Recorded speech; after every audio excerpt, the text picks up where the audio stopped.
We're talking about in Georgia alone. Justin, all the data on who receives these loans is publicly available. We've been looking through it and looking at some of these companies that are registered with the Secretary of State and don't have an online presence. We wanted to find them and ask them a simple question. What does your company do? Turns out that wasn't so simple. I'm trying to reach Money Ain't a Problem Entertainment. Oh, Alexa. Okay. Is that you? No, it isn't. He's at work. We went to this Gwinnett County home looking for a company that received more than $22,000 in federal Paycheck Protection Program payments. We couldn't find Money Ain't a Problem Entertainment registered with the Georgia Secretary of State or active online. He received a PPP loan and we can't. After federal investigators said they fraudulently applied for and received funds from the Paycheck Protection Program or PPP loans. Bonds were set. They're being released. Nobody, as far as I know, is being detained. And we'll take it from there. We'll be back in court. Attorney Brian Silber represents 3 of the defendants, some of whom have either been suspended or placed on leave pending the outcome of the investigation. I can't comment on the nature of the case. While the charging documents do not allege that any of the defendants committed the charged offenses in the course of their official duties, this does not in any way diminish the seriousness of what the defendants are alleged to have done here. Sheriff Gregory Toney said he first learned of the crimes in November of 2021, prompting him to investigate all 5,500 of his employees, including himself and other top brass. Of the 17 indicted, 7 BSO deputies and 1 sergeant in law enforcement, and 8 detention deputies and 1 sergeant in corrections. I hate to see that, knowing some of the individuals and seeing the names on that list that's being indicted, some of them were good officers. But you're only as good as the last act and conduct that you execute. We learned the defendants involved received tens of thousands of dollars, and while the investigation has proved that some of whom were investigated did have legitimate businesses, at the very least, the 17 now facing federal charges allegedly did not. If you're going to be participating in criminal activities, we don't want you in this profession.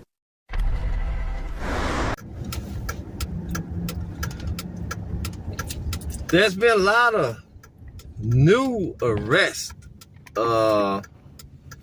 last several weeks on the PPP loan scam.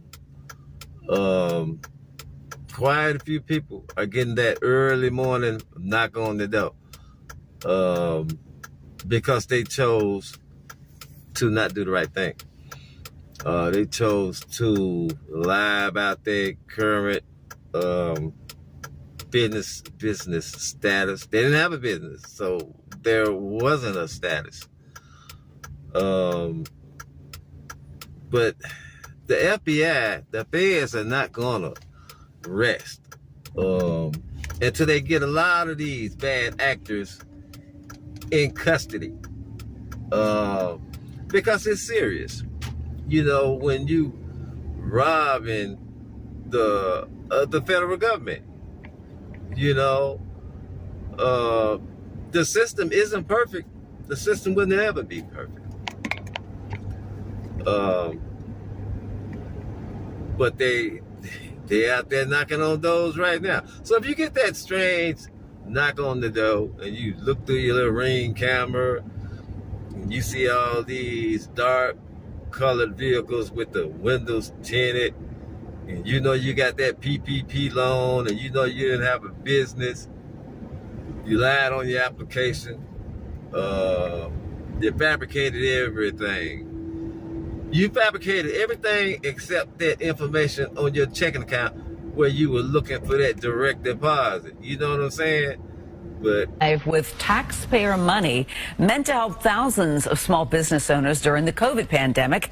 Instead, this amount went to a handful of drug dealers. And that's according to St. Pete police, who say these suspects used the loans to fund a major drug ring. Fox 13's Aaron Mesmer live for us at St. Pete Police Headquarters. So what did you find out about this, Aaron? Well, Cynthia, you heard that police spokesperson there right at the top of the show. She called this a different level of sophistication in this crime. These criminals are accused of figuring out how to file the paperwork, do it correctly, get the money that they wanted, use it to fund their drug ring, and then potentially keep it from business owners who desperately needed it. As she decorates cakes in her St. Pete bakery, Jill Whalen can't help but feel fortunate. Because I had no money to to go on. She says the Small Business Administration's Payroll Protection Loan Program did what the government intended. It saved her store as COVID-19 devastated the economy. I got to pay them the whole time we were closed. I paid all my bills, and everything was taken care of because of that. We would have been in serious trouble if we didn't get it. However, not everyone is as honest as Waylon. St. Pete police say they just arrested 3 criminals who cheated the system. They knew the ins and outs, what they needed to say in order to get these loans, and then they just used them for whatever they wanted to. Investigators say in this case, the money was used to help fund a major drug operation. Dante Payne, Russell Jones, and Kenneth Davis Jr. are all accused of applying for and receiving fraudulent SBA loans that were supposed to help real businesses stay afloat during the pandemic. They were willing to take a step further and defraud financial institutions and take money from the federal government for these fake businesses and fake employees. According to arrest documents, Payne claimed he owned a landscaping business that doesn't exist and received about $21,000 to cover payroll and overhead expenses. We're told Davis got the same amount for his fake company, and Jones is accused of getting $9,500 to help with a non-existent barber shop. All 3 were arrested as part of a major drug roundup announced last week that sent about 30 suspected dealers and users to jail. This was just pounds and pounds of marijuana, up to $100,000 worth of drugs a week in our community. And for a lot of well-deserving people who have legitimate businesses, they ought to lock them up, throw away the keys. Okay, so there's a warrant for your arrest. Okay. Oh my gosh. So that's what we're here for. So I would like to explain more to you and actually sit down and have a conversation with you. But in the meantime, we do need to take you back with us. And because you have your mom on the phone, that's why I'm explaining this to you. So that she knows what's going on also. Okay? Federal government going after PPP loan fraud, big time. Arrest warrants issued, many people getting arrested. I had a friend of mine that told me during the pandemic that he was getting a loan, PPP loan. I said, man, you crazy, you got unemployment. Why would you want to do that? That's a scam. I didn't do it. So this guy was a Uber driver, and now he has to be careful. I looked it up, his name is on the list. I told that guy, you're not going to get away with it. Government will come after you later. Destiny? No, ma'am. Okay, is Destiny here? No, ma'am. Huh? What'd you say? You're Destiny, right? Would you mind if I just made a quick phone call? A phone call to who? Listen, we just want to talk to you real quick. It's kind of weird when you're holding the door like crap. Well, like, because they have the dogs and I just don't want them to... That's why we're asking. I don't want to get bit by a dog. That's why just my comfort and like just for my own... I can hang out here. We can hang out here. She just wants to talk to you. Okay, would you mind just for my own comfort and like this is not my home and I could step out for you all? Because it's just odd that on a Wednesday that this is happening. I don't know what's going on. Well, it's just working right. Weekdays. So. No, I get it. I understand. Okay. I can't go to jail, Mom. I understand. So, Destiny, you have to go. I don't know what's going on, but you can't fight it. Yeah, you'll. September 13th, 2024. A woman named Destiny Harris gets a knock on her door from police with a warrant for her arrest for unemployment fraud that she allegedly committed 4 years ago. But let's take it back to 2020. In the wake of the COVID-19 outbreak, numerous Americans lost their jobs, resulting in a significant rise in unemployment applications. This also led to some people attempting to exploit the system for benefits they were not eligible for. A financial investigator with the Department of Economic Opportunity informs a detective in the city of Delray Beach that 4 people had reported they received unemployment claims by employees who were still currently employed. An investigation was then initiated. 3 months later, after all the information was collected on the claimants, their phone providers were issued subpoenas. Detectives find one of the claimants was victim of identity theft while the other 3 had filed for benefits themselves. Each employee was paid the minimum $275 a week and did not have hours reduced. Therefore, they were not eligible to file with DEO. Fast forward to December 2022, the detectives speak to each claimant over the phone and meet for an in-person interview. 2 of them all filed unemployment claims for themselves when they should not have been entitled to the benefits, but there was insufficient evidence to support a criminal charge for filing a fraudulent unemployment claim. As like all of them up. Oh my God. As neighbors in this Florida suburb sipped their morning coffee today, Josh Edwards was led away in handcuffs. His father, Evan, following soon after. According to a 6-count federal indictment, Josh Edwards lied on an application for a PPP loan back in April 2020 to keep the family's Christian ministry afloat during the pandemic. Asking for $6 million, the government approved a loan for $8 million. Edwards claimed there were nearly 500 employees and $2.7 million in payroll expenses. Both claims were false, according to prosecutors. Instead of setting up a ministry to help the poor, the Edwards tried to put a down payment on this $3 million house near Disney World. NBC News profiled the case back in June. Including one Florida-based family ministry that received millions of taxpayer dollars to pay employees. The Secret Service was on to the Edwards in September 2020. The loan application was signed off by an 88-year-old accountant suffering from dementia, and there were no signs of any employees at the ministry's office. Florida, again with PPP loan indictment and arrest. This time of 17 Broward County police officers and detention center officers. Now, collectively, they got $495,171.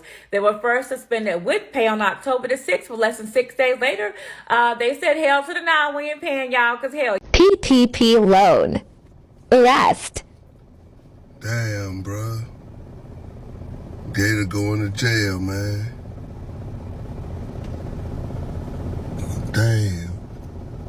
Damn, cuz. So here's an update from yesterday's post. I will be turning myself in, being that there's a warrant out for my arrest for doing the PPP loan. And I've talked to my family and they basically agreed that this will be best. So we'll see how this goes. So hopefully it won't be anything too crazy, but I have to deal with the consequences now.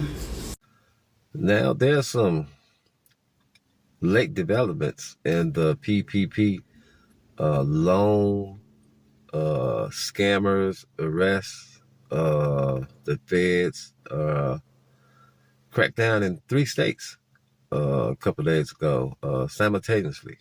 Caught a bunch of people off guard and took them into custody for scamming the government during the COVID-19 epidemic.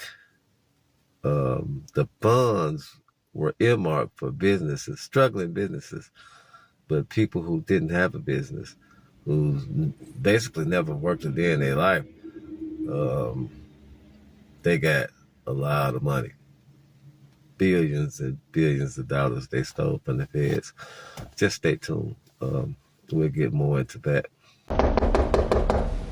Hi, looking for LaDonna Wiggins? My name's Myra with ABC 13. Tuesday afternoon, we went to a home in Cyprus that court documents state 37-year-old LaDonna Wiggins purchased using money she received from the CARES Act.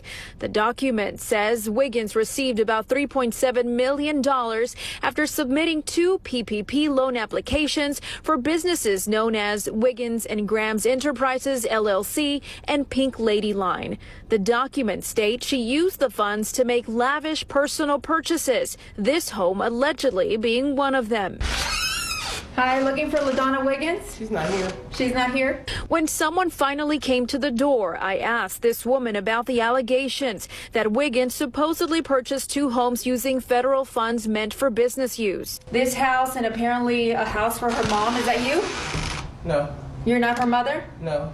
The court documents go on to mention employees of Chicago Public Schools have been investigated for pandemic relief fraud, with 12 of them having resigned or been fired. All but one of them made an annual CPS salary of at least $100,000 a year. CPS's Inspector General says that the employees received up to $21,000 in paycheck protection programs and loans under false pretenses. Some of them pretended to be self-employed and others invented fake businesses. The highest ranking of them is Crystal Cooper, who was the head of school ops and made $220,000 a year. Termination proceedings have begun against the remaining 2 employees. Nationwide, 3.7 million people are suspected of PPP fraud.